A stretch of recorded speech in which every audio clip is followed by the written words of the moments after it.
Hi! Hello! నమస్తే. Welcome to Telugu ప్రభ. నేను మీ journalist Shivajyothi. ఈరోజు మనం తెలుగు ప్రభ న్యూస్ పేపర్‌లోని ముఖ్యాంశాలు చూద్దాం.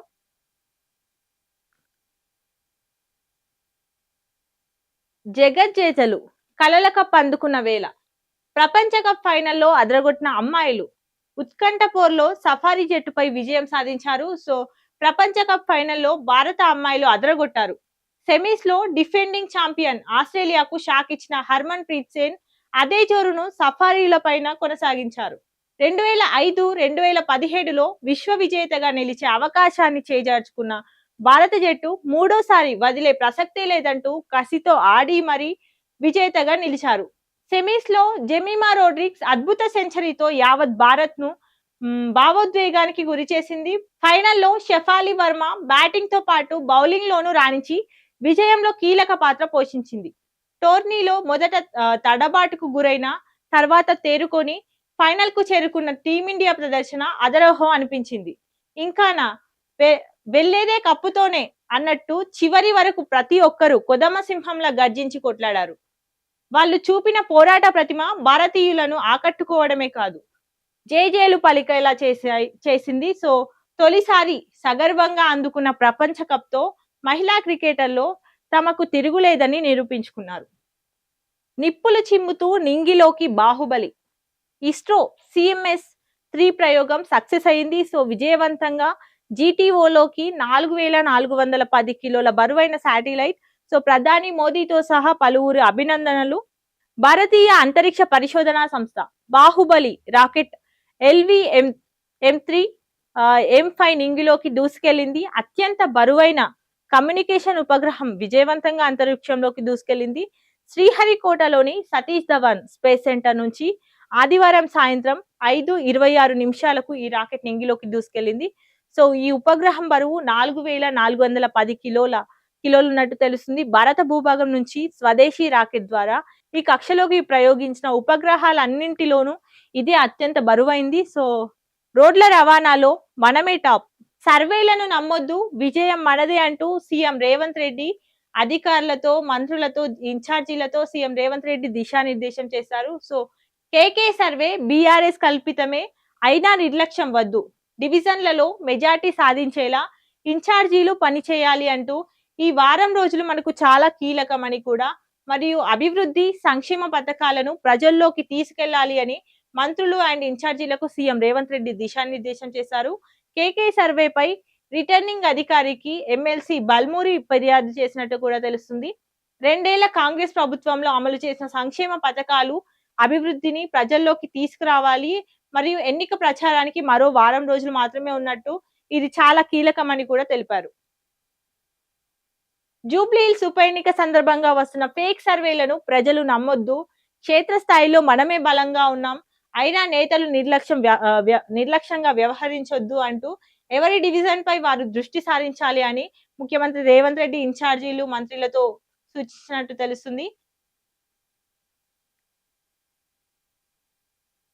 500 రోజుల్లో కేసీఆర్ సర్కార్ హైడ్రా బాధితులందరికీ న్యాయం చేస్తూ అంటూ ఇక్కడ బీఆర్ఎస్ వర్కింగ్ ప్రెసిడెంట్ కేటీఆర్ తెలిపారు. కాంగ్రెస్ పాలనలో పేదలకో న్యాయం, పెద్దలకో న్యాయం. మంత్రులు వివేక్, పొంగులేటి శ్రీనివాస్ రెడ్డి సీఎం సోదరుడిని హైడ్రా టచ్ చేస్తుందా అని క్వశ్చన్ చేశారు. కేసీఆర్ హయాంలో ఎటు చూసినా కట్టడాలే కనిపించాయి, 2 ఏళ్లలో ఒక్క ఇటుగా పెట్టలేదు, ఒక్క బిల్డింగ్ నిర్మించలేదు. బీఆర్ఎస్ వర్కింగ్ ప్రెసిడెంట్ అన్నారు. దీనిపై హైడ్రా అరాచకాలంటూ పవర్ పాయింట్ ప్రజెంటేషన్ కూడా చేసినట్టు తెలుస్తుంది. రాబోయే 500 రోజుల్లో కేసీఆర్ సర్కార్ అధికారంలోకి వస్తుందని బీఆర్ఎస్ వర్కింగ్ ప్రెసిడెంట్ కేటీఆర్ ధీమా ఇచ్చారు.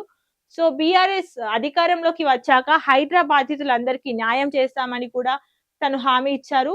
ఈ ప్రభుత్వంలో పేదవాడికొకలా, ఉన్నోడికొకలా న్యాయం జరుగుతుందని ఆగ్రహం వ్యక్తం చేశారు. హైడ్రా అరాచకాలపై ఆదివారం కేటీఆర్ పవర్ పాయింట్ ప్రజెంటేషన్ ఇచ్చారు. ఈ సందర్భంగా కేటీఆర్ మాట్లాడుతూ,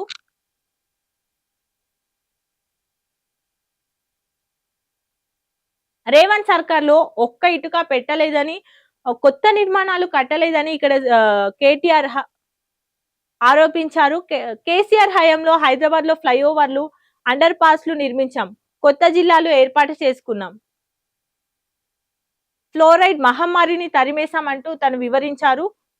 రోడ్లు రవాణాలో మనమే టాప్ అంటూ రాష్ట్ర వ్యాప్తంగా 1.11 లక్షల కిలోమీటర్ల రహదారులు. రహదారి సాంద్రత 100 చదరపు కిలోమీటర్లకి 99.29 కిలోమీటర్లు ఉన్నట్టు తెలుస్తుంది. తెలంగాణలో మొత్తం 1,71,20,241 వాహనాలు ఉన్నట్టున్న తెలుస్తుంది. అందులో అత్యధికంగా ద్విచక్ర వాహనాలే అంటే టూ వీలర్స్. విద్యుత్ వాహనాలకు ప్రభుత్వ ప్రోత్సాహకాలు, నగరంలో ఇతర ప్రాంతాల్లోనూ విద్యుత్ బస్సులు మరియు మెట్రో రైళ్ల విస్తరణకు విస్తృతంగా ప్రణాళికలు చేసినట్టు కూడా తెలుస్తుంది. విమానాశ్రయం నుంచి ఫోర్త్ సిటీ వరకు మెట్రో సేవలు. ఓట్ల కోసం మోదీ యోగా ఫీట్లు, ట్రంప్ చెబితే సింధూర్ను ఆపేశారు, ఆదానీ అంబానీల చేతిలో ప్రధాని రిమోట్ ఉన్నట్లు కాంగ్రెస్ అగ్రనేత రాహుల్ గాంధీ తెలిపారు. ఆపరేషన్ సింధూర్ ఎఫెక్ట్, కోలుకోని కాంగ్రెస్ పాకిస్తాన్. ఇండియా కూటమికి మరిచిపోలేని ఓటమి, బీహార్ ఎన్నికల ప్రచారంలో ప్రధాని మోదీ. నేటి నుంచి ప్రైవేట్ కాలేజీల నిరవధిక బంద్, రీఎంబర్స్మెంట్ బకాయిలు చెల్లించకపోవడంతో ఈ నిర్ణయం.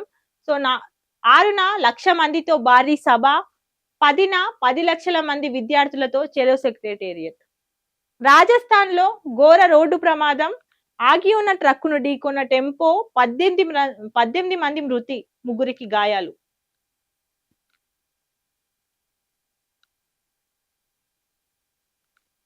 సీఎం రేవంత్ కు ఓటమి భయం, అందుకే ఓటర్లను బెదిరించే స్థాయికి దిగజారారు. హద్దులు దాటుతున్న అధికార కాంగ్రెస్, మజ్లిస్ మెప్పు కోసమే బీజేపీ విమర్శలు. ధైర్యం ఉంటే సన్నబియ్యం పథకాన్ని రద్దు చేయండి, సైన్యాన్ని కించపరిచిన చరిత్ర కేసీఆర్ అండ్ రేవంత్లది, జూబ్లీహిల్స్ అభివృద్ధి కోసం ఏం చేశారో చెప్పండి అంటూ కాంగ్రెస్ బీఆర్ఎస్ లపై కేంద్ర మంత్రి కిషన్ రెడ్డి ధ్వజమెత్తారు. రాత్రికి రాత్రి పుట్టుకొచ్చే విత్తన సంస్థలపై కఠినంగా ఉండాలి అంటూ ఇక్కడ వ్యవసాయ శాఖ మంత్రి తుమ్మల నాగేశ్వరరావు తెలిపారు.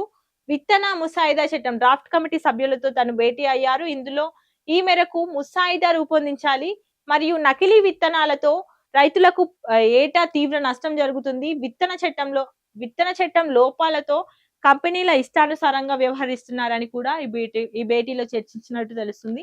మెడికల్ పీజీ సీట్లు మరో 75. 7 కాలేజీల్లో పెంపునకు మెడికల్ కౌన్సిల్ ఓకే చెప్పినట్టు తెలుస్తుంది.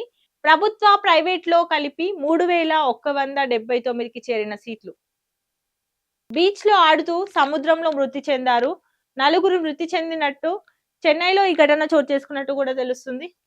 ఇటలీలో విధ్వంసం, ఇండియాలో ప్రత్యక్షం. అక్కడ తాగునీటిని PFAS తో కలుషితం చేసిన మెటేని పరిశ్రమ పర్యావరణ విధ్వంసం ఫలితంగా 2018లోనే మూత. ఆ కంపెనీ మాజీ ఉన్నత అధికారులకు జైలు. మహారాష్ట్రకు దిగుమతి అయిన ఆ ఫ్యాక్టరీ యంత్రాలు ఇక్కడ PFAS ఉత్పత్తికి సిద్ధమవుతున్న రంగం. వారికి గరళం, మనకు అదే శరణ్యమా. ఇటలీలోని వెసెంజాలో దాదాపు 3.50 లక్షల మంది జీవితాల్లో విషం నింపిన మెటేని ఫ్యాక్టరీ గురించి తెలుసా? తాగునీటిని PFAS ఉత్పత్తితో తీవ్రంగా కలుషితం చేసిన సంస్థ, పరిశ్రమ అది. పర్యావరణానికి సంబంధించి, మానవ మనుగడకు సంబంధించి అతిపెద్ద విద్రోహం చేసిన ఫ్యాక్టరీ అది. ఇటలీ చరిత్రలోనే ఇదే అతిపెద్ద విధ్వంసం. 2018లో మూతపడిన ఈ పరిశ్రమ పేటెంట్లు, యంత్రాలు, పరికరాలు ఇప్పుడు మహారాష్ట్రకు చేరుకున్నాయి. ఫర్ ఎవర్ కెమికల్ అని పేరొందిన PFAS ఉత్పత్తి చేసేందుకు దిగుమతి అయ్యాయి. లోటే పరిసరం MIDC అనే విస్తరణ పారిశ్రామిక వాడలో PFAL